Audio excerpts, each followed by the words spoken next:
ये हिंदुस्तान का नागरिक नहीं है। हम लोग ने ये इंडिया इंडिया का एक्सेप्ट किया, इंडिया बनाया। तो मैंने क्या अपराध किया है क्या तुम मुझको इंडियन नागरिक नहीं मान रहे हो, मेरा वोटर में नाम देकर काट दी हो। इंडिया को आज़ाद हुए लगभग 80 साल हो गए हैं और सैयद आमिर मिर्जा की उम्र को उससे कुछ ज्यादा। उम्र की इस दहलीज पर आकर अब उन्हें ये साबित करना है कि वो इस मुल्क के शहरी हैं या नहीं, वो भी उस मुल्क के जिसके एक हिस्से पर कभी उनके आबो अजदाद की हुकूमत रही। बहुत बड़ा दुख है। हम लोगों को कह दिया गया कि ये हिंदुस्तान का शहरी नहीं है। हम लोगों से बड़ा शहरी कौन होगा? यहाँ मेरे पास ये लिखे हुए पेपर हैं, ये पेंशन के कागजात हैं। क्या है ये? जब पैदा हुए थे तो सेंट्रल गवर्नमेंट की तरफ से पेंशन का ये कागज़ मिला था। इसमें देखिए, सेंट्रल गवर्नमेंट की मुहर भी लगी हुई है।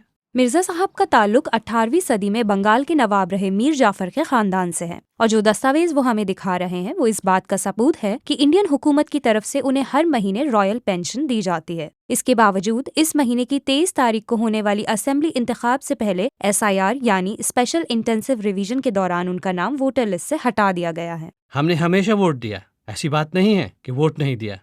हर म्यूनसिपैलिटी में, असेंबली और पार्लियामेंट इलेक्शन में वोट दिया है। हम यहाँ के बाशिंदे हैं। हम लोगों ने ही इंडिया को अपनाया, इंडिया बनाया, और हम लोगों के साथ ही ऐसा किया जा रहा है। बुरा नहीं लगेगा? मुर्शिदाबाद के लालबाग इलाके में मीर जाफर के खानदान के 300 से ज्यादा लोग रहते हैं और इलेक्शन कमीशन ने इस बार इनमें से ज्यादातर लोगों के नाम वोटर लिस्ट से हटा दिए हैं। सैयद रजा अली मिर्जा कहते हैं कि जब उन्हें इस बात की खबर लगी कि उनका और उनके खानदान के दूसरे लोगों का नाम इस बार वोटर लिस्ट में नहीं है तो उन्हें 2 दिनों तक नींद नहीं आई। हम 2 रात नहीं सोया, मेरा उम्र हो गया 82, कभी ऐसा वाकया नहीं हुआ। तो मैंने क्या अपराध किया है क्या तुम मुझको इंडियन नागरिक नहीं मान रहे हो, मेरा वोटर में नाम देकर काट दी हो। मेरे बाप दादा 300 बार हुकूमत के गए, शाहदौला उनके बाद मुआवजा करके गए। मेरे नाना ने इसको आज़ादी दिलाई मुसार डिस्ट्रिक्ट को इंडिया किया, तो फिर मेरा नाम और हमारे पीढ़ी का नाम क्यों पाल जाएगा भाई।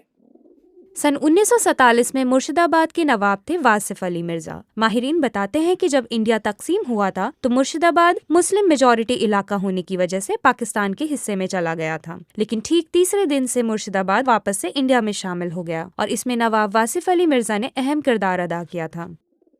आज की जो खानदान है नवाब फैमिली का मुर्शिदाबाद में, अगर वो चाहते तो पाकिस्तान जा सकते थे, इंग्लैंड जा सकते थे, पर वो इंडिया को प्यार करके, इंडिया से मोहब्बत है इसीलिए वो इंडिया में रह गया। इन लोगों का बहुत सारे कंट्रीब्यूशन है मुर्शिदाबाद में, सिर्फ मुर्शिदाबाद में नहीं, बंगाल में म्यूजिक में है, लिटरेचर में है, आर्ट में है, और जो कम्युनल हार्मनी यहाँ पे अगर आप ढूंढने जाओगे, हर एक मस्जिद के बगल में एक मंदिर भी है। मुर्शिदाबाद में बहुत मेल मिलाप है। हिंदू मुसलमान सब एक साथ रहते हैं। सामने देखिए, जामे मस्जिद है, इसके सामने पूजा भी होती है। ये जो जगह है वो भी हम लोगों ने ही दिया और अब हम लोगों को बाहर कर दिया गया, पुराने लोगों को बाहर कर दिया गया। ये क्या है? वोटर लिस्ट से लोगों के नाम हटाए जाने के बारे में लोकल एडमिनिस्ट्रेशन का कहना है कि वैसे लोग जिनका नाम वोटर लिस्ट से कटे हैं और उनके पास तमाम दस्तावेज हैं, वो ट्राइब्यूनल में अपील कर सकते हैं और इसके लिए हर तरह की मदद फराहम की जा रही है। We are providing assistance.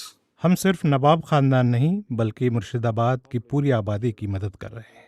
जिला इंतजामिया की तरफ से अवाम को बताया जा रहा है कि अपील के जरिए क्या क्या हो सकता है और वो कैसे अपील दायर कर सकते हैं। अगर लोग अपने डॉक्यूमेंट्स लेकर आते हैं तो वे खुद अपील दायर कर सकते हैं या फिर SDO ऑफिस, DM ऑफिस से राब्ता कर सकते हैं, जहां हम उनकी मदद कर रहे हैं। We can digitize the appeal. नवाब खानदान ने भी ट्रिब्यूनल में अपील दायर की है और अब नई लिस्ट के इंतजार में है।